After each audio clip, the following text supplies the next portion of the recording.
కేంద్రంతో ఘర్షణ వాతావరణం మంచిది కాదన్నారు కేంద్ర మంత్రి బండి సంజయ్. కేసీఆర్ సీఎంగా ఉన్న మొదటి 5 ఏళ్లలో కేంద్రంతో సఖ్యతగా ఉండి ఎన్నో నిధులను తీసుకొచ్చారని, అయితే రెండోసారి ఎన్నికైన తర్వాత ఘర్షణ పడి 8 లక్షల కోట్లు అప్పు చేశారని చెప్పారు.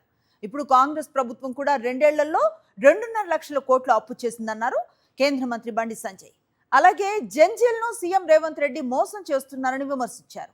రాహుల్ గాంధీ ఎప్పటికీ ప్రధాని కారని సెటైర్ వేశారు. కేంద్రంతో ఘర్షణ వాతావరణం మంచిది కాదని నేను సలహా ఇస్తున్నాను. ఇదే కేసీఆర్ చాలా తెలుగు మంత్రులు అనుకున్నారు. ఫస్ట్ 5 సంవత్సరాలు నరేంద్ర మోడీ గారు మంచోడు, ఇల్లుడు చెప్పి చెప్పి కేంద్ర ప్రభుత్వాన్ని సహకరించి నిధులన్నీ తీసుకొచ్చుకున్నాడు. తెలంగాణ రాష్ట్రంకి నిధులు కేంద్ర ప్రభుత్వం ఇచ్చింది. మళ్ళీ నెక్స్ట్ టైం ఏం చేసి నెక్స్ట్ టైంలో కేంద్రంతో ఘర్షణ పడ్డాడు. అతి తెలివి అయిపోయింది అనేది. అయిపోయి ఏమైంది, 8 లక్షల కోట్లు అప్పు చేసింది. కాంగ్రెస్ పార్టీ ప్రభుత్వం అదే 2 సంవత్సరాల్లో 2 లక్షల కోట్లు అప్పు చేసేది. ఇది ఈ పద్ధతి మంచిది కాదు అని చెప్పి చెప్తున్నాం. కాబట్టి తెలంగాణ రాష్ట్రం అంటే జంజీలకు మంత్రి పదవులు ఇచ్చి రేవంత్ రెడ్డి గారు ఒక స్ఫూర్తిదాయకంగా ఉండాలని కోరుకుంటున్నాం. రాహుల్ గాంధీ ప్రధానమంత్రి అయితే నమ్ముతారు.